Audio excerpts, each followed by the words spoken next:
Welcome to Speaking of Grace, the weekly message podcast from the Whole Life Church in Orlando, Florida. We're a multi-ethnic, multicultural, and multi-generational congregation committed to our mission of loving people into a lifelong friendship with God. We are committed to our vision of being a church without walls, fully engaged in serving the people of our community. Thank you for joining us as we continue Speaking of Grace. Kind of needed a moment there. Oof, I didn't feel that way after the first service. Good day. Happy Sabbath. It's so good to be with you all here in the house of the Lord, isn't it? I'm super excited. It's Pathfinder Sabbath, and I'm just so proud of the excellent job that all these young ones are doing. Awesome job.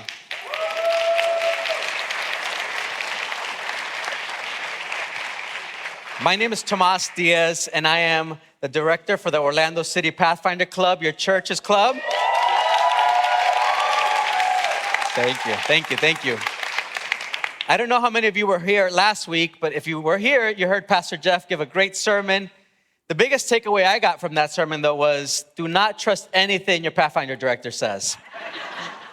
But not to worry, I don't have red hair or a Chrysler, so we should be all right. Pathfinders for me holds a special place in my heart.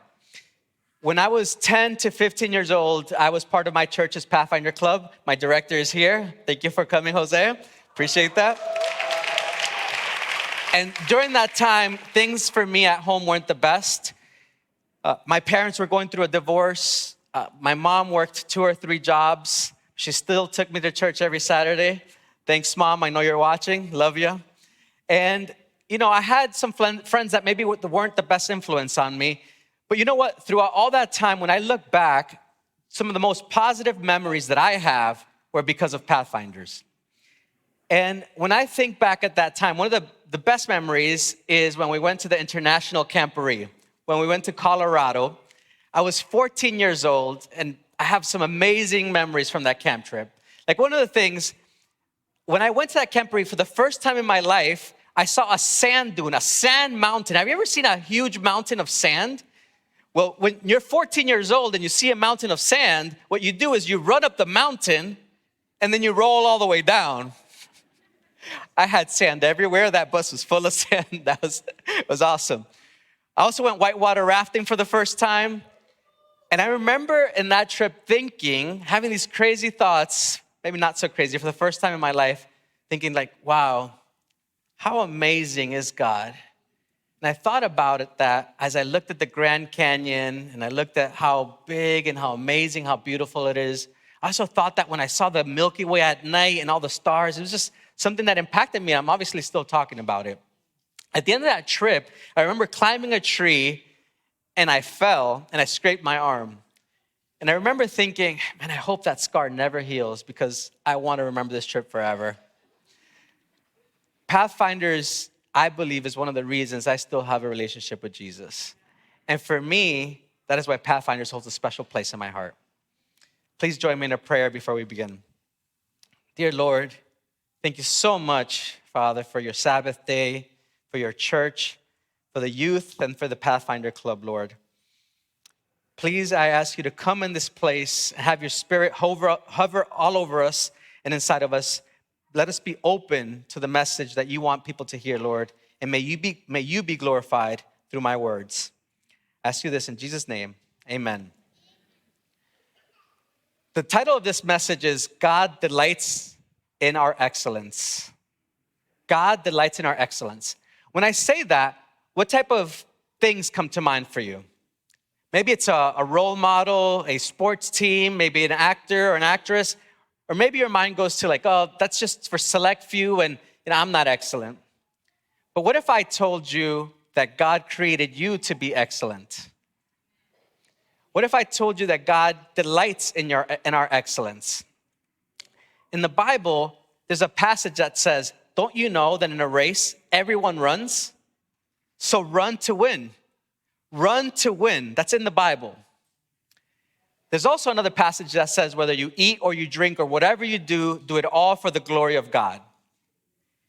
In my opinion, those are indications that God does delight in our excellence. Now, when I say excellence, what I'm referring to is a frame of mind, a mindset that in everything that you do, in whatever situation in life you're in, and whatever you may be at the moment, that you have a mindset of trying to do your best, of desiring to do your best, and really wanting that best for you, because that is how God created you, and that's the potential that God has. Those are the type of things that I'm talking about. In the Bible, there are various examples of people that have a spirit of excellence. And Daniel, as an example, we read that Daniel was preferred over the presidents and princes of his time because a spirit of excellence was in him. A spirit of excellence was in him. This is the same Daniel that we've heard about from Daniel in the lion's den.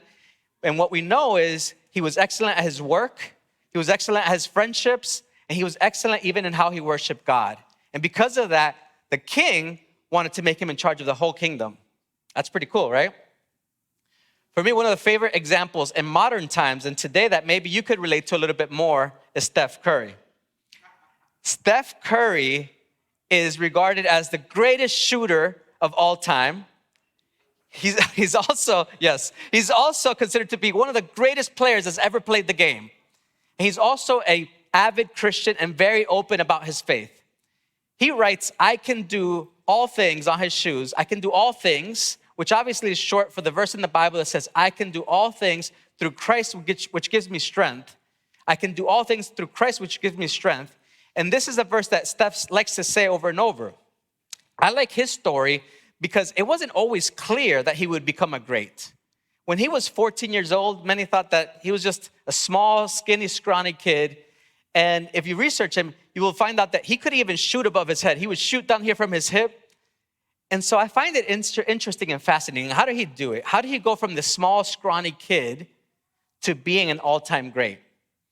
Well, if you go deeper into the research, you will find that Steph is one of the hardest workers you'll ever meet. And he, at an early age, committed himself to a spirit of excellence. Check out this video. Here's how I knew that. It was all because of his work habits. Now, those skills academies, we would have 2 workouts a day for 3 straight days. 30 minutes before every single workout, most players were still in their flip-flops and had on their headphones. And Stephen Curry had already started doing some form shooting. He had already started taking game shots, game spots, and game speed. By the time the workout officially started, he had probably already made 100, 150 shots and was in a full sweat. When the workout actually started, he was meticulous with everything that he did. He made sure that he had perfect footwork. He made sure that he had perfect shooting form. If he did anything and it wasn't perfect, he did it over again. And he didn't need a coach to tell him, he just did it.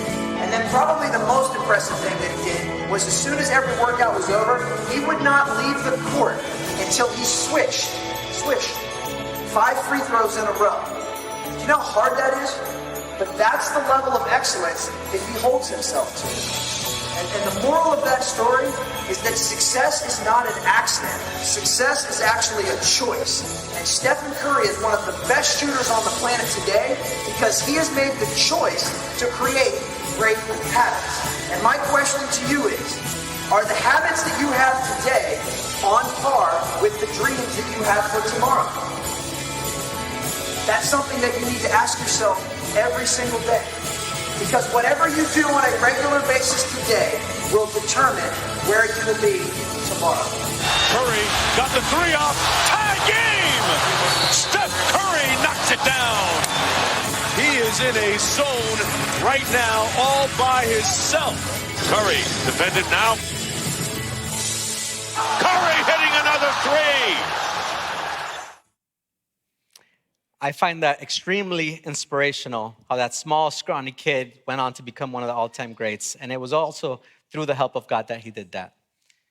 We're all called and we are all created to be excellent. Let me give you another example, maybe that's a little closer to home. As you can see, we have a pretty large club, large Pathfinder club. And when we go camping, it's really a big task to make food for all these people. Have you ever seen 135 hungry kids? It's quite the sight.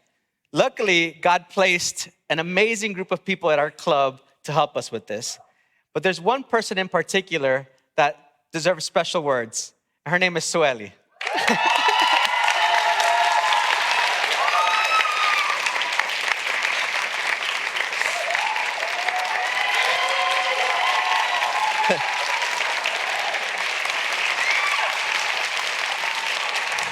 Thank you. She is not happy with me right now. Not happy at all. But Sueli in particular deserves special recognition because if you watch her, just watch her. She won't be up here on the stage. She's always smiling. She's always happy. And she's always thinking about how to make the kids happy. What kind of food are they going to want to eat? Who's the vegan? Who's not? Who's gluten-free? And she's always thinking about how to make the kids happy. A couple weeks ago, I asked Sueli, hey, Sueli, could you make me some meat for vegan tacos? And the day of the lunch came, and she came to me and said, oh, Tomas, this batch is really good. The kids are going to love it. The kids are going to love it. And you know what? Later that day, all of them, they came up to me and they're like, Tomas, that was so good. Where did we cater this from? This is so good. And it's like that with every single meal. I know that Sueli pours her heart into this ministry. And for me, every time she makes a meal, it's as impactful and it glorifies God as much as any three-pointer Steph Curry will make.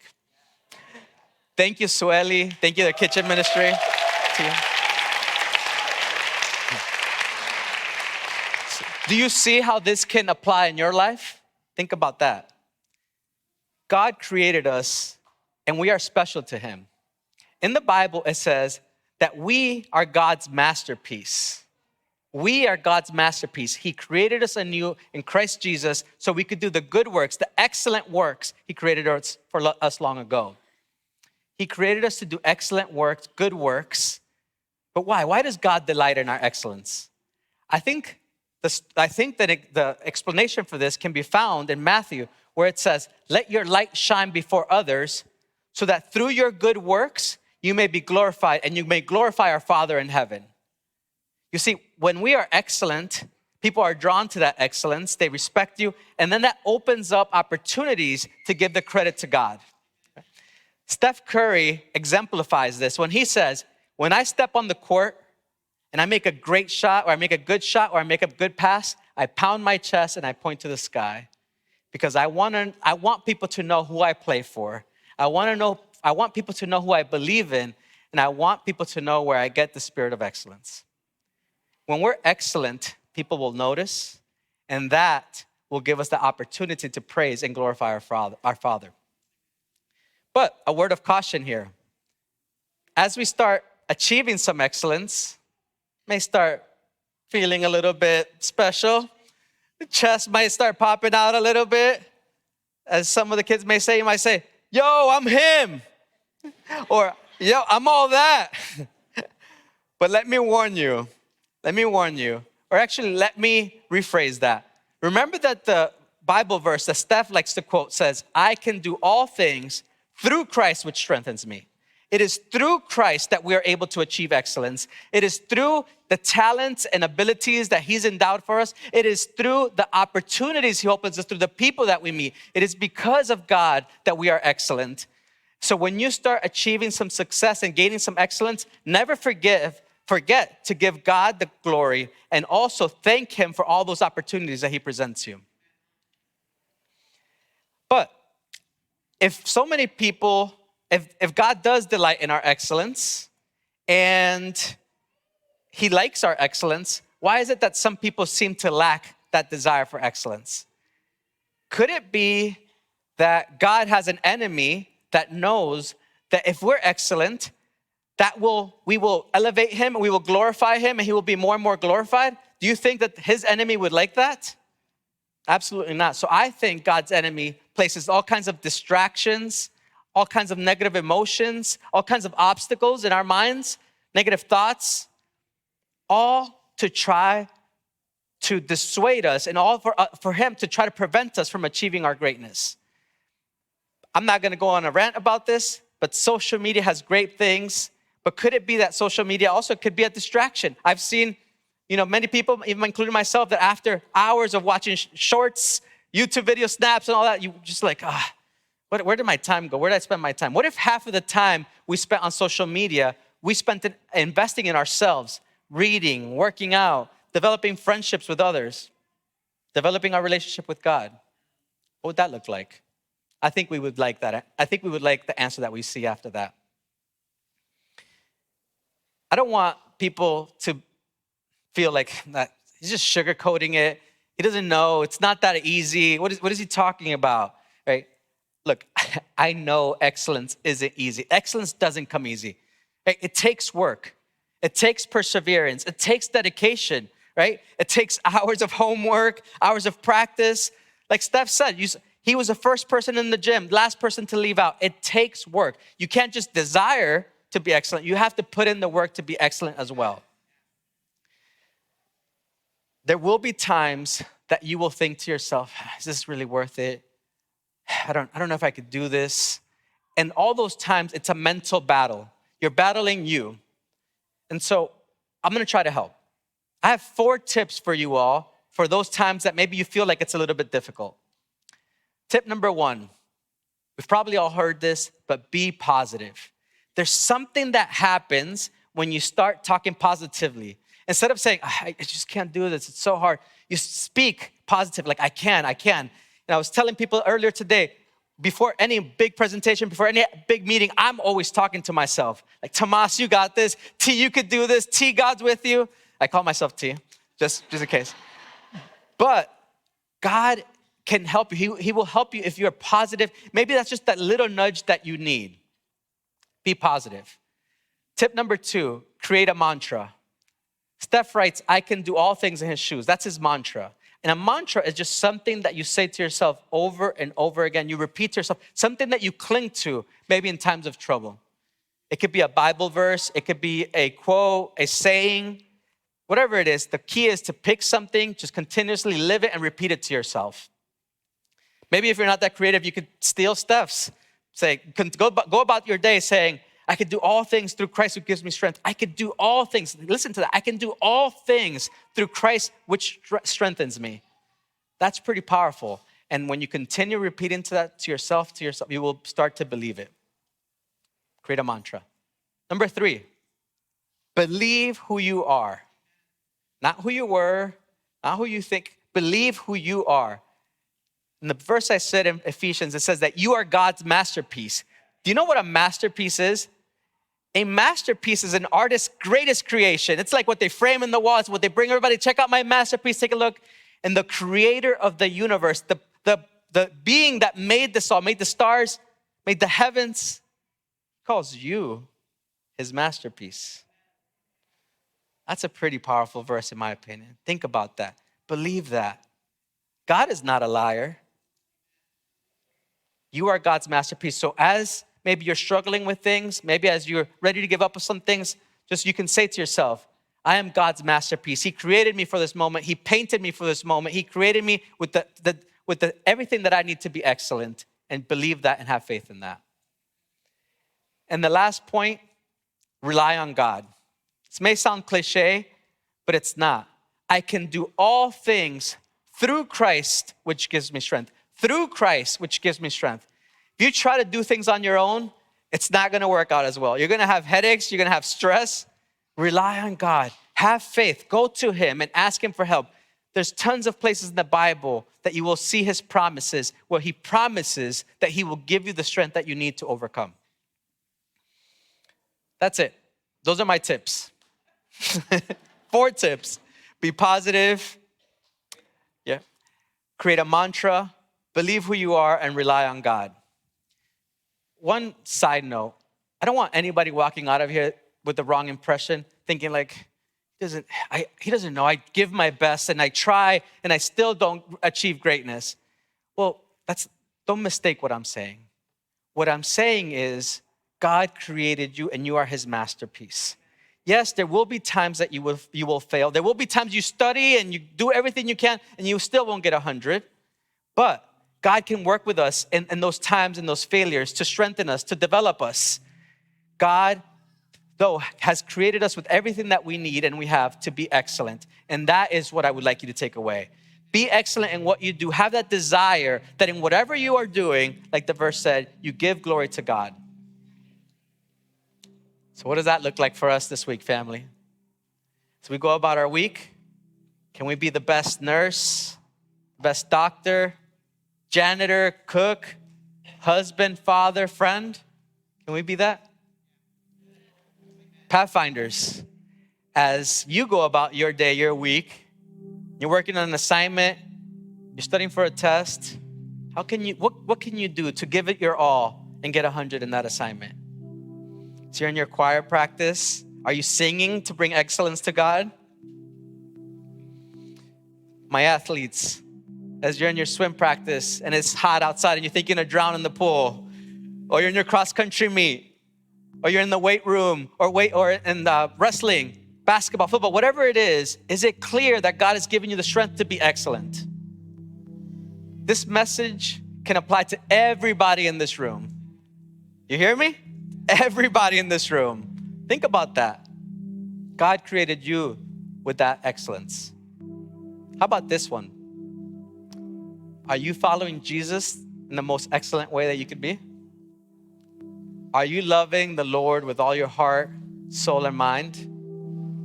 If you're not, maybe there's a little nudge today. Maybe there's a little something in there for you today. And if you don't know what that looks like for you, maybe pray to God and ask Him, God, how would you like me to follow you? How would you like me to be a more excellent follower of Jesus? I believe He will give you the answer. You're all your masterpiece. Not yet. You're all God's masterpiece. Believe that.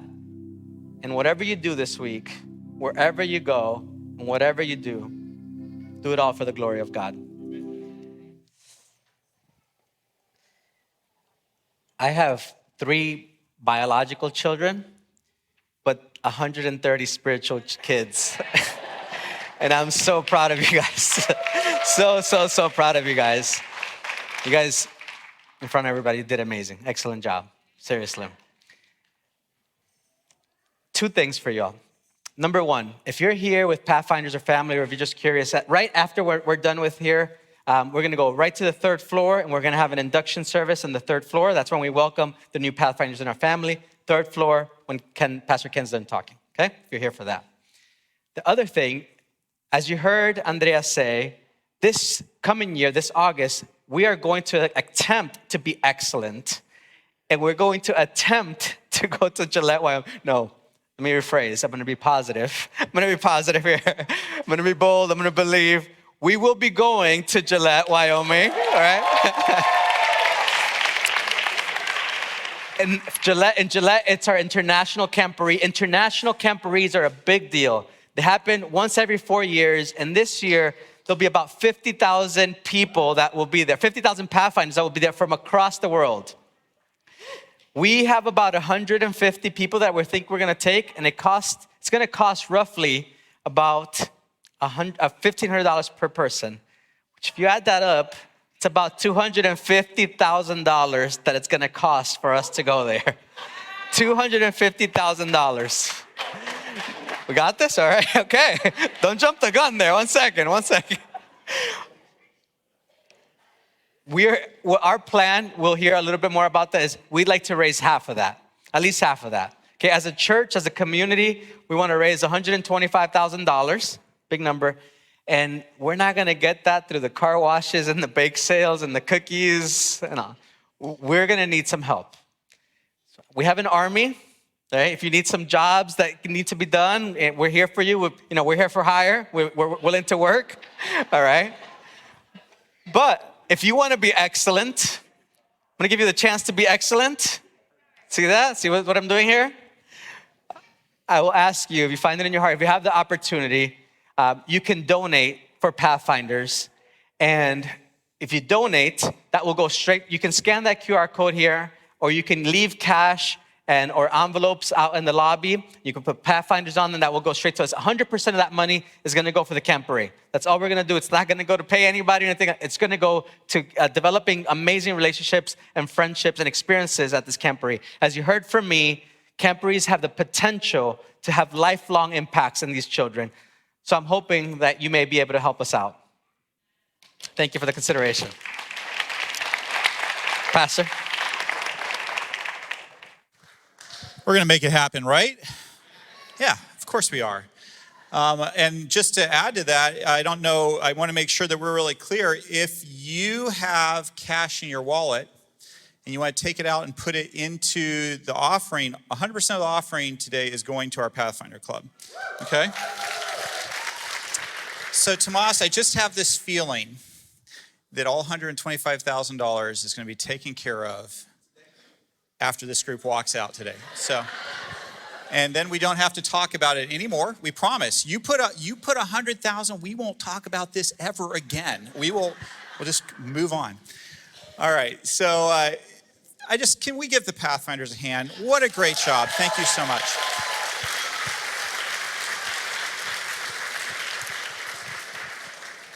And just so proud of you. Just awesome. Just awesome. So next week, we're starting a 7-part series on the 7 churches of Revelation. You do not want to miss it. If you think you know about the 7 churches of Revelation, come and find out what you know.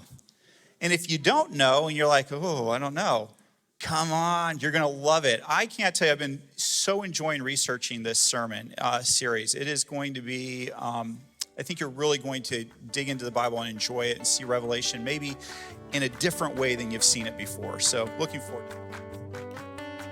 Hi, this is Randy McGray, podcast producer and host here at Whole Life Church.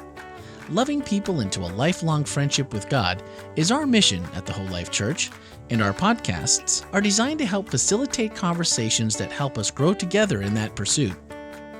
Now that you've heard the message for this week, don't forget to check out the Whole Life takeaways for this message. Swipe up in today's show notes and join the conversation. Speaking of conversations, each Wednesday morning we take a closer look at the week's message. That's right, the one you just listened to. We discuss practical ways to apply spiritual lessons and ask honest questions about the issues we face as Christians, all focused through the lens of grace. Your voice is a welcomed addition to that conversation. We encourage your thoughts and your questions by sending a voicemail or text to 407-965-1607 or send an email to podcast@wholelife.church. You can find everything podcast related on our website, wholelife.church/podcast. And plan on spending every Tuesday evening and Wednesday morning with us as we bring you the Whole Life Church inspiration you love straight into your headphones. Thanks for listening and have a great week.